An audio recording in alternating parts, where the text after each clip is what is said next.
할렐루야. 네, 옆에 있는 분 보시면서 이렇게 축복하십니다. 머플러 두른 모습이 환상적입니다.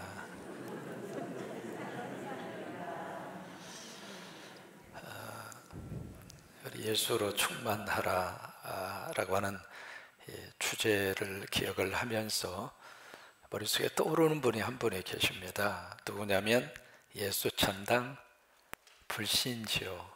들어보셨죠?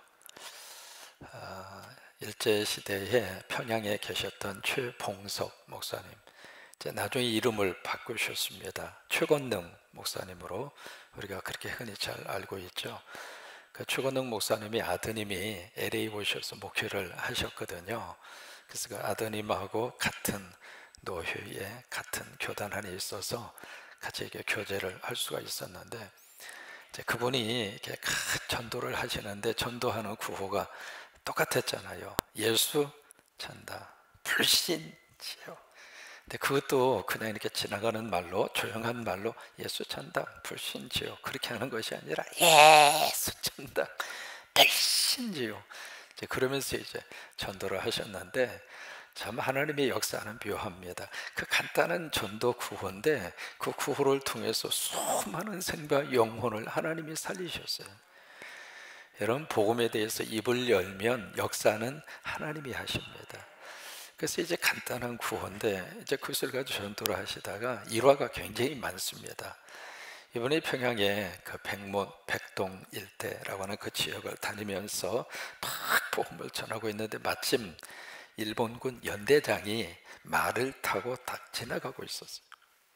그 사람도 애위가 될 수는 없잖아요. 그러니까 연대장 바로 앞에 가서 한번 외쳐볼까요? 시작. 그 정도 한 게 아닙니다.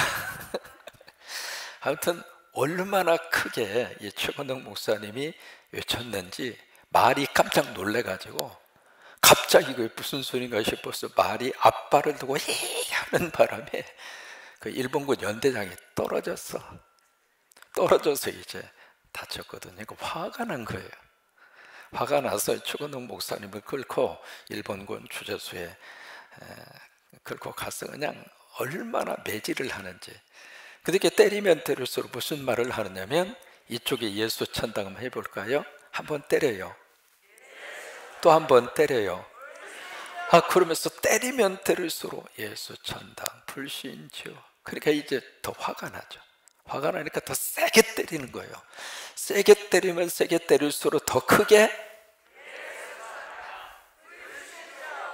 그러니까 이 일본 그 연대장이 하도 기가 막히니까, 당신은 매를 맞으면서도 어떻게 예수 천당 불신지옥을 하느냐고. 그러니까 최건능 목사님이, 내 속에는 예수가 가득 차서 난 건들기만 하면 예수가 나온다.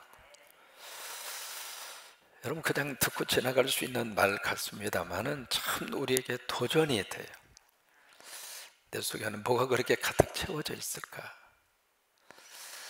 오늘 하루를 살면서도 내 속에 무엇을 먹을까, 무엇을 마실까, 무엇을 입을까, 그저 우리의 생각과 마음 속에는 물론 이제 그게 필요 없다, 그 말은 아닙니다. 그런데 그 생각 속에 사로잡혀서 그렇게 우리가 하루하루는 살고 있지는 않는가, 그런 반문이 마음속에 들어오는 거예요.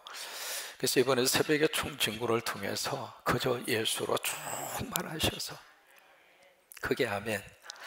그저 예수로 충만하셔서 세상의 걱정이 안 들어올 수는 없습니다. 그러나 예수로 충만하면 세상의 걱정을 이기고 삽니다. 세상의 스트레스를 안 받을 수는 없습니다. 그러나 예수로 충만하면 스트레스를 우리가 조절하며 살 수 있습니다. 여러분, 그렇게 살고 싶지 않으세요? 그래서 이 최건능 목사님은 그렇게 예수 천당 불신지요. 제가요, 과테말라라고 하는 중남미 지역에 선교를 갔는데 언덕에 뭐 이렇게 딱 눈에 보이는 빨간 글씨가 눈에 딱 띄어서 봤더니 거기 예수 천당이라고 써져 있는 거예요.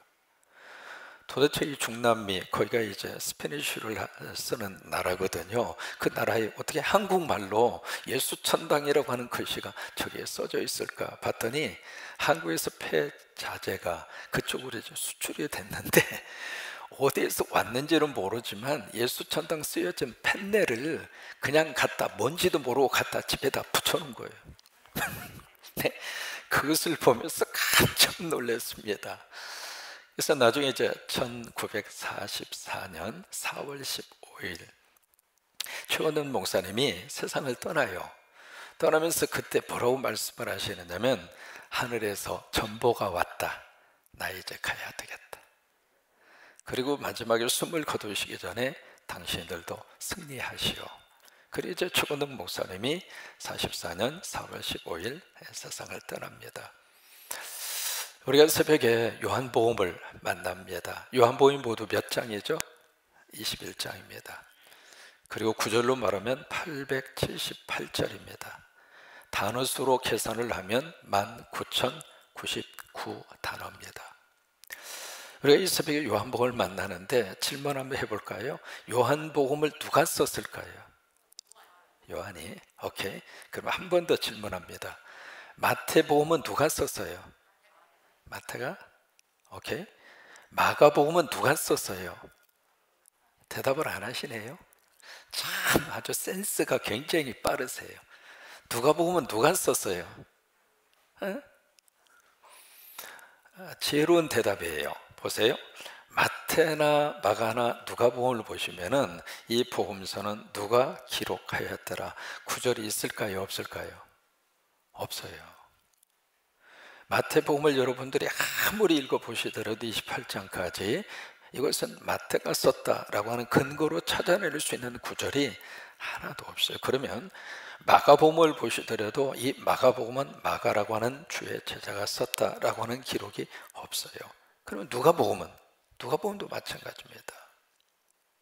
그러면 어떻게 이것이 마태복음이 됐고 마가복음이 됐고 누가복음이 됐을까? 그것은 그 후대에 이것은 마태를 통해서 하나님이 주신 복음이겠구나 그렇게 기도하는 가운데 그렇게 해서 이제 거기에 책에 대한 이름들이 그렇게 쓰여졌는데, 한 가지 특징적인 것은 요한복음에는 누가 썼다고 하는 기록이 나옵니다. 여러분 21장으로 가서 한번 보실래요? 요한복음 가장 마지막 장인데 21장에 보시면 이것을 누가 썼는지 여기다가 살짝 기록한 사람의 이름을 익명으로 그렇게 표현을 하고 있습니다. 자, 보시면은 20절입니다. 21장 20절 같이 있습니다. 베드로가 돌이켜 예수께서 사랑하시는 그 제자, 여기에 나오죠? 예수님이 사랑하시는 바로 그 제자. 그 다음에 24절로 가서 보시면 읽습니다. 이 일들을 증언하고 이 일들을 기록한 제자가 이 사람이라. 거기 보시면 이 일들 두 번 나오잖아요. 이 일들을 첫째는 증언을 했어요. 그 다음에 두 번째는 기록으로 남깁니다. 그러니까 이 일들이 무슨 일들이냐면 25절에 예수께서 행하신 일이에요. 예수님이 행하신 그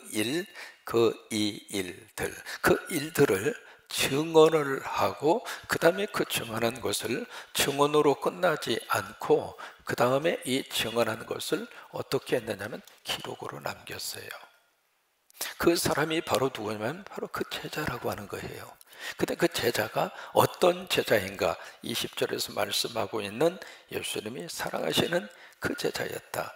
그러니까 여기에 증언하고 기록으로 남긴 그 제자가 어떤 제자였느냐면 제자였습니다. 주님이 사랑하시던 제자였다 그 말이에요. 자, 그러면 여기 예수님이 사랑하시는 그 제자가 누구일까? 누구일 것 같아요? 베드로? 가장 먼저 떠오르는 게 베드로 떠오르지 않으세요? 예수님의 수제자였잖아요. 요한복음 21장에서 베드로가 네가 나를 사랑하느냐, 사랑에 대한 고백을 받아냈잖아요. 그러면 가장 먼저 우리 이미지 속에 떠오를 수 있는 제자는 베드로, 그렇게 떠오를 수 있잖아요. 그런데 베드로일 가능성은 그렇게 많지 않습니다. 여기에 이제 주께서 사랑하시는 그 제자라고 하는 말이 두 번 나옵니다. 첫째는 성만찬이 이루어질 때, 그 다음에 두 번째는 십자가에서 예수님이 어머니를 맡기실 때, 그때 두 번 나와요. 그래서 여기에 제자로 표현되어져 있는 이 제자는 물론 이름은 기록에 되어져 있지 않습니다. 그러니까 우리 생각 같으면은 이것을 정언하고 이것을 기록한 것은 나 요한이다, 그렇게 쓸 수도 있잖아요. 근데 여러분 보험서를 보시면서 절대로 그것을 기록한 사람의 이름을 드러내지 않습니다. 왜 그랬을 것 같아요? 누구를 드러내기 위해서? 예수입니다. 본인의 이름보다도 더 중요한 것은 예수 그리스도의 이름이었습니다. 우리가 주님을 섬기면서, 제가 목회자로 살고 있습니다마는, 성광교회 담임 목사로 사역을 하고 있습니다마는, 차상령이라고 하는 이름보다도 예수님의 이름이 앞서야죠. 그게 아멘, 그게 복음적이에요. 내 이름을 자꾸 드러내려고 한다면 그것은 복음적인 생각이 아닙니다. 우리가 헌신할 수 있고 충성할 수 있고 사역할 수 있습니다. 성령의 거룩한 감동으로 복음서를 쓸 수 있을 정도로 그렇게 하나님의 은혜를 입은 그들이었지만, 그 글 속에다가 당신이 쓰면서 이름 석자 밝힐 수 있지만은 안 한 거예요. 내 이름은 천국에만 기록되면 돼요. 우리 이름은 하나님 나라에 기록되면 돼요. 이 땅에서는 가장 중요한 것은 예수 그리스도예요. 그래서 보험서를 기록한 사람들도 이것을 누가 기록했다라고 하는 말을 의도적으로, 아니면 성령께서 그 이름 자체를 빼신 거예요. 여기 요한도 마찬가지입니다. 그저 익명으로 처리를 하고 있죠. 주께서 사랑하시는 그 제자가 바로 예수 그리스도의 일에 대해서 증언하고 그것을 기록으로 남겼다라고 하는 거예요. 그러면서 여기에 뭐라고 말씀을 하시느냐면 25절 말씀에 예수께서 행하신 일이 이 외에도 많으니, 이 외라고 하는 것은 증언하고 기록한 그 외, 지금 21장에 878절을 통해서 19,099 단어를 동원을 해서 이 요한복음을 기록을 했는데, 여기에 기록한 것 그 외에도 많으니, 만일 낱낱이 기록된다면 이 세상이라도 이 기록된 책을 2개 부족할 줄 아노라. 여러분 개인의 삶도 마찬가지입니다. 이렇게 여쭤볼까요? 여러분 지나온 삶이 어떠셨어요? 그러면 할 말이 많을까요? 아니면 아무 말도 할 말이 없을까요? 할 말 많습니다. 되게 힘든 역사의 굴곡 속에서 살아오신 우리 귀한 부모님 세대는요, 그때 보릿고개 이야기, 그 이야기만 나오면 눈물 납니다. 먹을 것이 없어서 한 끼의 식사를 준비하기 위해 얼마나 무진 고생을 하고, 그리고 이 부모님 세대는 밥상에서 식사를 하시는 그 시간보다도 부엌에서 식구들 다 퍼주고 누룽지 거의 다 물 부어서, 왜 물을 부어요? 배라도 채우려고. 이게 6.25 사변 때 피난길에 나섰던 그 발걸음, 그때에 고생했던 거, 이거요 말 그대로 그것이 꿈에 난 역사가 아니잖아요. 실질적으로 삶을 살아온 그 이야기이기 때문에 한 인생을 이야기를 딱 하고 꺼내놓을 때 이게요 한도 끝도 없는 거예요. 그래서 여러분 한 분 한 분은 사실은 역사입니다. 옆에 있는 분도 역사이고요, 그리고 앞에 있는 분도 역사이고, 그리고 우리 귀한 모든 인간의 삶이 한 인간의 삶의 자취라고 하는 그 자체가 사실은 기록으로 다 남길 수 없을 정도로 숱한 사연과 숱한 이야기와 숱한 눈물과 숱한 그런 인연의 관계 속에서 사람이 사는 거예요. 그러니까 예수님이 이 땅에 계시면서 하셨던 그 일들을 전부 다 일일이 다 기록을 했더라면, 이것은 그것을, 그 책을, 기록한 책을 세상에 두기에도 부족할 정도로 그렇게 엄청나다고 하는 거예요. 여러분 그것을 찬송으로 고백하고 있는 것이 하늘을 두루마리 삼고 바다를 먹물 삼아도 그 크신 하나님의 사랑을 다 기록할 수 없어요. 그러면 여기 보세요. 25절 말씀을 왜 여기에 이 요한이 요한복음을 쓰면서 이것을 마지막으로 여기에다가 딱 기록을 했을까? 이유가 있는 거예요. 여기 지금 증언을 하고 기록을 하는데 어떻게 증언을 하고 기록을 했는가? 바로 그 엄청나게 많은 예수 그리스도의 사역 속에서 취사 선택을 했다고 하는 거예요. 취사 선택을 해서 요한복음을 우리에게 주신 거예요. 그러니까 취할 것은 취하고 버릴 것은 버리고, 그렇게 선택을 해서 바로 요한복음이라고 하는 복음서를 하나님이 주셨다고 하는 거예요. 모든 것을 이 속에 다 담은 것이 아니라 담을 수도 없고 담겨지지도 않고, 그래서 이 복음서를 썼을 때 취사 선택을 했다. 여러분 그렇잖아요. 우리가 지금 이 새벽에도 잠을 포기하고 새벽을 선택하신 거잖아요. 그래서 참 여러분 뵐 때마다 감사해요. 너무 고마워요. 옆에 있는 분 보세요. 이 새벽에 얼마나 눈도 초롱초롱하시고 새벽에 졸지도 않으시고, 그리고 얼굴도 언제 그렇게 예쁘게 하고 오셨는지 얼굴도 환하시고, 거기다가 이게 목도리까지 두르시니까 이 금상첨화잖아요. 이게 취사 선택이거든요.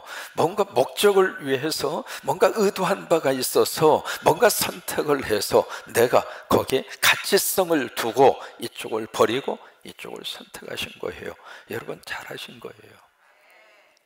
새벽에 여러분 열심히 심으십시다. 심어서 때가 돼서 역전의 복으로 하나님이 거두도록 그렇게 하나님이 역사하시게 될 줄 믿으시면 아멘. 바로 그거예요. 매일매일마다 우리는 선택하는데 어떻게 선택하는가? 버릴 것을 버리고 취할 것을 취하고. 여러분 결혼이란 무엇인가? 취사 선택의 결과가 결혼입니다. 근데 취사 선택을 해야 되는데 그냥 이 사람도 안 버리고 저 사람도 안 버리고 전부 다 끌어안고 한 사람하고 살려고 하다 보니까 복잡하지. 그 집안이 제대로 꾸려갈 수 있겠습니까? 지금 요한은 이 복음서를 쓰면서 취사 선택을 하고 있습니다. 그 무슨 얘기냐면 여기에 취하고 버릴 때에는 뭔가 목적이 있었다 그 말이에요.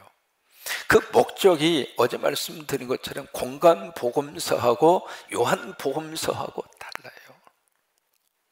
공간 복음서는 예수님이 어떤 분이었는가, 예수님이 어떤 사역을 하셨는가, 예수님이 어떤 말씀을 주셨는가, 그래서 예수 그리스도에다 포커스를 맞추는 거예요. 예수님이 하셨던 삶의 자취를 따라서 어떤 면에서 연대기적으로 예수님의 탄생부터 예수 그리스도의 공생의 출현으로부터 공생을 통해서 어떤 일을 만나시고 어떤 삶을 사셨고 어떻게 구원의 역사를 완성시키시고 그리고 부활하시고 그리고 나서 마지막 40일 동안 이 땅에서 무슨 일을 하시다가 그 다음에 하나님 보좌우편으로 올라가셨는가 라고 하는 이 큰 그림 속에서 예수님의 삶에 대한 모습을 조명하면서 복음서를 써내려 가고 있는 것이 마태, 마가, 누가예요. 그런데 요한복음서는 예수님이 하신 이 모든 일들 속에서 선택을 해서 뭘 말씀을 우리에게 하시려고 하고 있는가, 그 예수님을 드러내고 예수님이 이런 분이라고 하는 사실을 우리에게 가르쳐 주는 것으로 끝나는 것이 아니라 우리에게 질문하고 있습니다. 이 예수를 믿겠는가 그 말이에요. 이 예수를 받아들이겠는가, 이 예수를 영접하겠는가. 이게 요한을 통해서 우리에게 계속 던지고 있는 주제입니다. 그래서 이 요한 복음 속에 가장 많이 나오는 단어 중에 하나가 믿음이에요. 이게 몇 번 나오는가? 98번 나옵니다. 마태복음에는 이 믿음이라고 하는 단어가 17번 나옵니다. 마가복음에는 14번 나옵니다. 누가복음에는 9번 나옵니다. 근데 이 요한복음에는 특별히 이 믿음이라고 하는 피스토스, 영어로 faith라고 하는 이 단어가 거의 100번에 가까울 정도로 98 8번이나 계속해서 이 단어가 나옵니다. 대표적인 것 중에 하나가 나는 부활이고 생명이 나를 믿는 자는 죽어도 살겠고 무릇 살아서 나를 믿는 자는 영원히 죽지 아니하리니 그 다음에 질문하잖아요. 네가 이것을 믿느냐? 믿느냐? 그래서 이제 그 목적을 가지고 요한은 그 많은 예수님이 하신 그 사역 가운데 취할 것을 취하고 버릴 것을 버리고, 그래서 7가지 예수님의 자기 선언에 강한 기둥을 세워놓고, 그리고 그 예수님의 자기 선언에 맞는 7가지 예수님의 대표적인 표적을 다 매치를 시켜서 그 다음에 매치된 것을 가지고 7사람이 등장을 해서 이는 하나님의 아들이다, 이는 메시아다, 그것을 증언을 하고 증언을 한 그 메시지 앞에 믿음을 우리에게 요구하고 있는 거예요. 그게 요한입니다. 오늘 이제 요한복음에 첫 번째로 등장하는 사람이 누구냐면 세례 요한입니다. 요한은 요한인데 앞에 세례자가 붙어 있어요. 그러니까 복음서를 쓴 사람은 요한은 요한인데 사도 요한이잖아요. 그러니까 앞에 이제 단어가 틀리는 거예요. 그래서 세례 요한이 가장 먼저 등장을 합니다. 등장을 하는데 이 세례 요한을 등장시킬 때에도 이 출사 선택하는 것이 그대로 드러납니다. 이 마태나 마가나 누가에서는 이 세례 요한에 어디에 포커스를 두느냐면 여기에다가 포커스를 두었어요. 근데 세례는 세례인데 어떤 세례인가? 회개의 세례입니다. 그래서 등장부터가 남다릅니다. 약대 털옷을 입고 허리에 가죽들을 탁 띠고 음식으로는 석청과 메뚜기를 먹고, 그러면서 이제 광야에 외치는 자의 소리로 요한이 딱 등장을 해서 누가 같은 경우에는 세례 요한을 굉장히 길게 다루고 있습니다. 거기 막 회개의 세례를 베푸는데 요단강 건너편까지 사람들이 인산인해를 이루면서 팍 몰려오잖아요. 근데 세례 받으러 오는 사람들한테 요한이 뭐라고 이야기하냐면 이 독사의 자식들아, 당신들에게 임하는 진노를 누가 피하라고 하더냐. 여러분, 이 세례 요한의 이미지는요 완전히 강성 이미지입니다. 은혜 받겠다고 새벽에 왔는데 새벽에 온 성도들한테 독사님 여러분 그러면 어떤 느낌이 들겠어요? 그러니까 세례 요한은 혁명가적인 그런 어떤 모습으로 회개하라, 천국이 그대들에게 가까이 왔느니라. 이 사람들이 물어요. 회개가 뭡니까? 그래? 옷 2벌 있어? 1벌 줘. 먹을 것 있어? 없는 사람한테 도나줘. 그런 식으로 이제 회개의 구체적인 삶을 세례 요한이 그들에게 제시를 하거든요. 그러니까 이 세례 요한이 이 마태, 마가, 누가 관점에서는 세례 요한이 굉장히 어떤 혁명가적인 말 그대로 세상을 뒤엎어버릴 만한 그런 어떤 행위의 세례자로 그렇게 등장을 하고 있습니다. 그런데 요한은 달라요. 어떤 이 요한복음에서 어떻게 이야기하고 있느냐면 증언자 요한으로 소개를 합니다. 오늘 이제 1장으로 가서 보시면은요, 요한복음 1장 읽으셨잖아요. 1장에 보시면 6절부터 세례 요한의 등장을 합니다. 6절에 보시면 하나님께로부터 보내심을 받은 사람이 있으니 그의 이름이 요한이다. 자 보실까요? 하나님께서 보내심을 받았다. 이게 이제 요한을 소개할 때 나오는 첫 번째 구절이잖아요. 하나님으로부터 보내심을 받았다.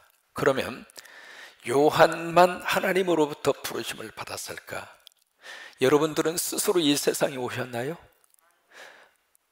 오고 싶어서 오신 분, 나 그 집에 태어나고 싶어서 그 집으로 내가 선택을 해서 그 집에 내가 지금 몇 날, 몇 월, 며칠 내가 거기에 태어나고 싶어서 거기에 태어나신 분. 그러니까 요한만 하나님께로부터 부르심을 이 땅에 보내심을 받은 것이 아니라 여러분도. 아멘. 우리 스스로의 어떤 생각과 의지하고 전혀 상관없이 태어나 보니까 그 가정에 태어났고, 태어나 보니까 그 집에서 태어나게 됐고, 그러니까 우리 스스로가 이 세상을 선택해서 온 것이 아니거든요. 여러분, 북한에 살고 있는 그 주민들은 스스로가 선택해서 북한에 태어나고 싶겠습니까? 여기 요한을 소개할 때 하나님께로부터 보내심을 받았다, 그 이야기는 요한뿐만이 아니라 우리도 마찬가지입니다. 그 이야기는 좀 더 확대를 시키면 이 교회에 누가 보내셨는가? 하나님이 보내신 거예요. 군산에 많은 교회가 있습니다만 그 교회 가운데 적어도 여러분들이 군산 성광교회, 내가 선택했다고 하는 그 선택 그 이전에 하나님이 나를 이곳으로 보내셔서 그 교회를 통해서 내가 할 일이 있으니 너는 그 교회를 섬기면서 너를 통해서 내가 받을 영광이 있다. 그러니 그 교회에서 믿음 생활하고 그 교회의 목회자를 통해서 신앙의 훈련을 받고, 그래서 여러분들이 담임 목사를 잘못 만나서 새벽부터 이 고생을 하시는 거예요. 새벽 기도를 강조하지 않는 목사라면 얼마나 새벽에 일어나지 않으셔도 덜 부담스럽잖아요. 근데 새벽 기도를 막 강조하는 목사가 담임 목회로 하고 있으니 나올 수도 없고 나올 수도 없고 그런 표정은 아니시죠? 보내심을 받았어요. 여러분, 그것이 우리 삶에 대한 너무 귀한 고백입니다. 그래서 여기 보내심을 받았다는 그것을 고상한 표현으로 뭐로 이야기하느냐면 사명이라고 그래요. 그 사명. 그래서 이 사명이라고 하는 것은 나만이 할 수 있는 일입니다. 근데 가끔 그렇게 질문하잖아요. 도대체 사명이 뭘까? 그 사명, 그것에 대한 대답은 누구도 해줄 수가 없습니다. 왜? 나를 통해서만이 하나님이 하실 그 일이기 때문에 내가 찾아가는 거예요. 오늘 하루를 살면서도 하나님의 뜻을 찾고, 오늘 하루를 살면서도 최선을 다해서 하나님의 뜻이 뭔가를 물으면서, 그러면서 삶을 사는 거예요.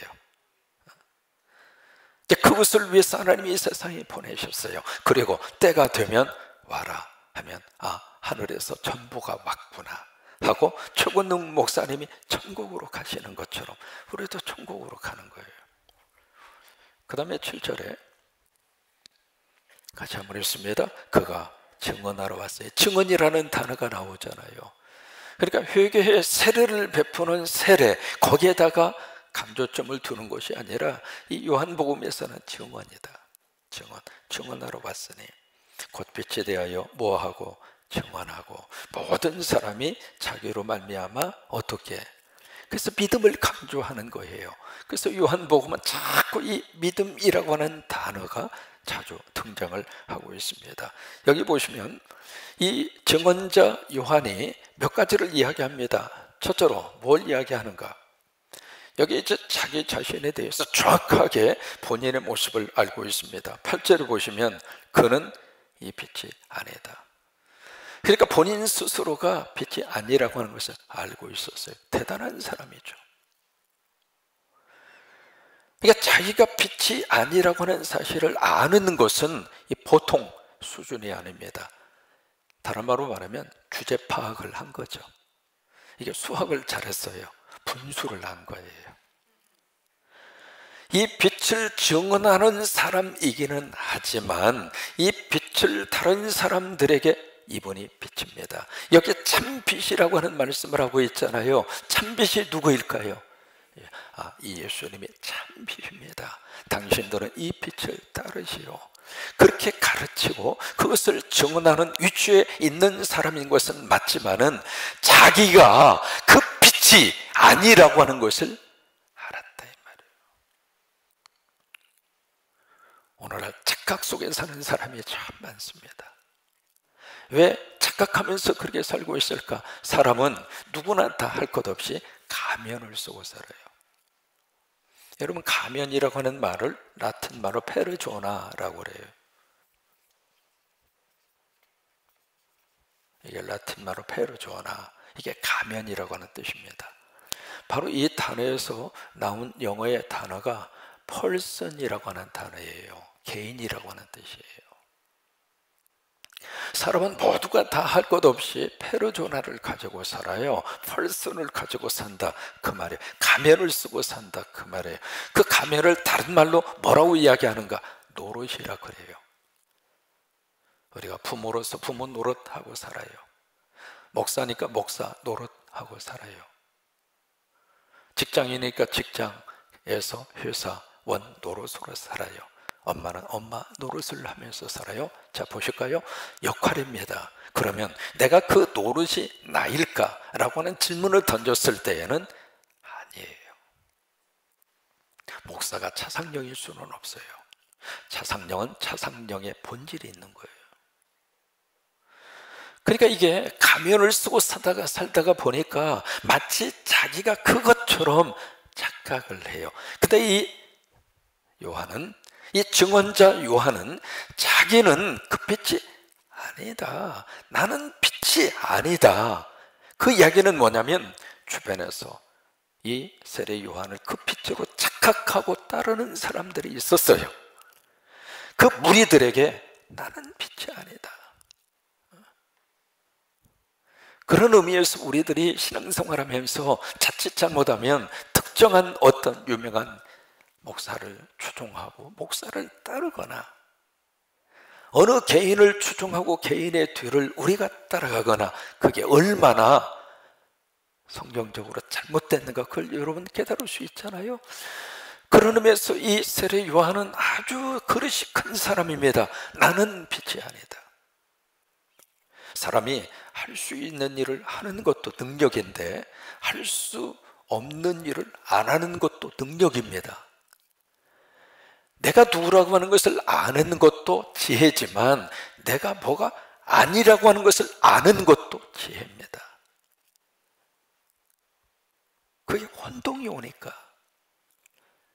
요한은 나는 빛이 아니다. 나는 그 빛에 대해서 증언자로 왔을 뿐이다. 그 참빛이 누구인가? 예수 그리스도이다. 여러분, 참빛이라고 하는 그 단어 속에 뭘 내포하고 있는가? 가짜, 거짓빛이 있다 이 말이에요. 여러분, 참빛은 예수 그리스도밖에 없습니다. 믿으시면 아멘. 그래요. 그러면서 9절 말씀에 참빛, 그 세상에 와서 각 사람에게 비추는 빛이 있었다. 여기 각 사람에게 비추는 빛이 있었다라고 하는 말을 하잖아요. 이 빛이 누구에게 비추는? 각 사람에게. 이 빛은 두 가지로 비춰집니다. 외부에서 비춰지는 빛이 있고 내부에서 비춰지는 빛이 있습니다. 여기에 이거 나라고 하는 존재가 있다면 이 존재가 밖에서 비춰주는 빛이 있잖아요. 밖에서 이렇게 비춰주는 빛. 그 다음에 이 안에서 비춰지는 빛이 있어요. 이게 만약에 여기가 아주 칠흑같이 어둠이라고 그러면은 밖에서 아무리 빛을 비춰도 안은 껌껌해요. 그러니까 이 두 가지의 빛이 동시에 비춰져야 돼요. 안에서도 빛이 비춰야 되고. 이것이 우리가 영적으로 자꾸 그런 표현을 쓰는 이유가 바로 그겁니다. 내 안에 예수로 충만하면 내 안에 빛이 비춰지는 거예요. 우리 영혼 안에 빛이 비춰지는 거예요. 그래서 영적으로 우울하고 영적으로 너무 힘들고 영적으로 상처 속에 살고 영적으로 눌려 살고 거기에 빛이 비춰지면 이게 펴져요. 이게 힘이 나요. 그리고 밝아져요. 그러고 나면 얼굴이 밝아지는 거예요. 그리고 또 밖에서 비춰주는 빛이 있거든요. 그러니까 이 빛이 누구인가? 예수 그리스도라고 하는 거예요. 10절입니다. 그가 세상에 계셨음에 세상은 그로 말미암아 지은 바 되었으며 세상이 그를 어떻게 해요? 알지 못하였다. 그 이야기는 이분이 참 빛이라고 하는 사실을 볼 수 있는 눈이 막혀버린 거예요. 여러분, 아무리 여러분 앞에 누가 이렇게 서 있어도 눈이 가려져 있으면 안 보입니다. 그러니까 예수님이 그들 곁에 있었어도 안 보이는 거예요. 왜?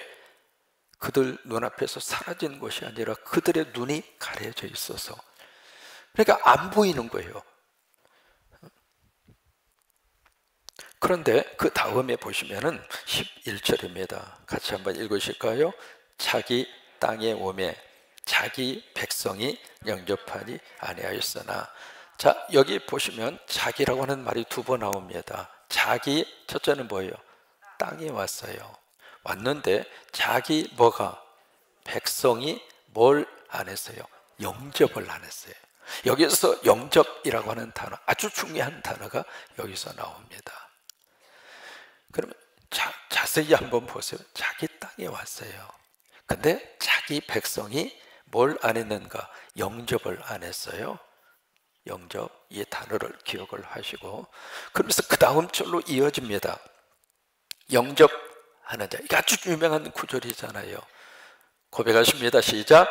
영접하는 자, 곧 그 이름을 믿는 자들에게는 하나님의 자녀가 되는 권세를 주여. 여기 이제 영접, 너무 유명한 구절이죠.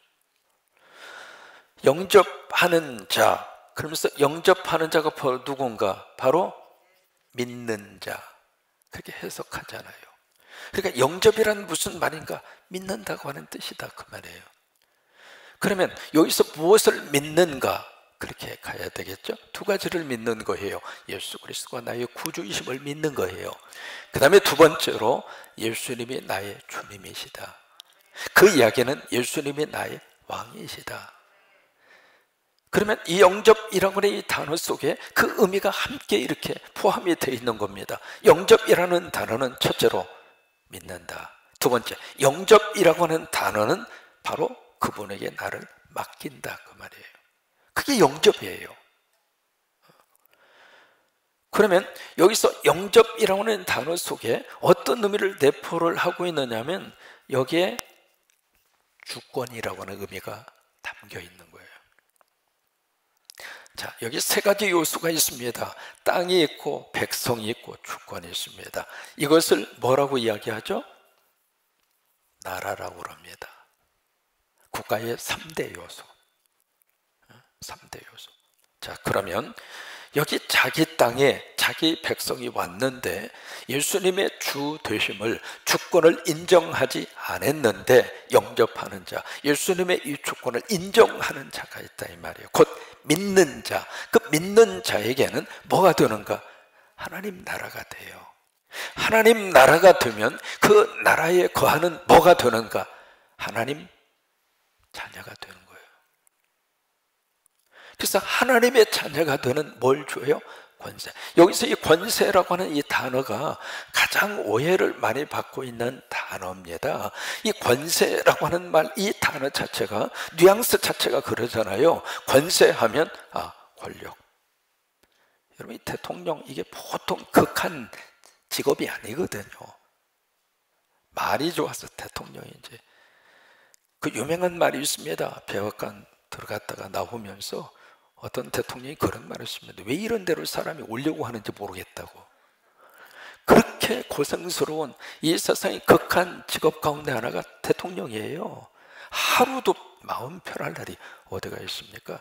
그 백성들의 마음은 어떻게 전부 다 이 통치자 혼자서 다 그렇게 추스리고, 여기저기 볼멘 소리 많고 달라는 것도 많고 해달라는 것도 많고, 안 해주면 이만큼 나오고 막 죽여라 살려라 뭐 그냥 막 그러고 있잖아요. 바이든 같은 경우에도 그렇게 인기가 막 치솟아 올라다가 좀 30%다 푹 떨어졌다가 전쟁 나니까 또 이제 좀 푹 올라갔다가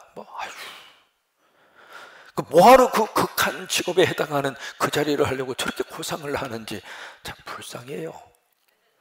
참 우리는 편하게 사는 겁니다. 진즉에 우리는 안 하잖아요. 뭐하러 해 그딴 걸. 근데 왜 그렇게 사람들이 길을 쓰고 그 자리에 올라가려고 그랬을까? 이것 때문에 그런 거잖아요. 권력이라고 하는 그것 때문에. 우리가 하나님의 자녀가 되는 권세를 가졌다고 그러니까 마치 우리가 그 권력을 잡고 있는 것처럼, 그게 아닙니다. 이 권세라고 하는 것은 내적 능력을 말하는 거예요. 하나님의 자녀가 됐어요. 하나님의 자녀로 살고 싶었는데 능력이 안 돼. 이 속에서 영적인 힘이 길러지지가 않았어. 그래서 하나님의 자녀로 못 살았어. 그런데 이게 영접하고 나니까 예수님의 주권을 인정하고 나니까 하나님의 자녀로 살아갈 수 있는 내적 힘이 생기는 거예요. 그게 권세입니다. 그게 권세예요. 13절입니다. 이것은 혈통이나 육정이나 사람의 뜻으로 나지 아니하고. 여기에 혈통, 육정, 사람의 뜻, 이것이 이 지구상을 아주 분열시키고 있는 세 가지 단어입니다. 푸틴이 왜 저렇게 우크라이나를 집어먹고 싶어서 가서 그냥 오늘날 갑자기 총칼로 2, 3일이면 끝날 줄 알았는데 결코 우크라이나 사람들은 그런 사람들이 아니었습니다. 감정적으로 말이죠. 소련하고 우크라이나는 한국하고 일본하고의 감정하고 거의 비슷해요. 그런 감정을 가지고 있는 나라들이거든요. 그리고 우크라이나 그 사람들 국민들 자체가 아주 믿음이 투철합니다. 얼마나 뜨겁게 기도하는 사람들인지 몰라요. 쉽게 굴복당하지도 않고 굴복할 수도 없을 겁니다. 이게 육정과 그 다음에 혈통과 사람의 뜻, 이것이 이 세상을 힘들게 만들고 있는 거예요. 근데 그것으로 이것이 주어지는 것이 아니라 오직 하나님께로부터 난 자들이라. 다시 말해 성령의 은혜죠. 다시 말해 예수로 충만할 때 그게 가능해요. 여러분, 이 은혜가 오늘 하루도 우리 가운데 충만하시기를 주의 이름으로 축원합니다.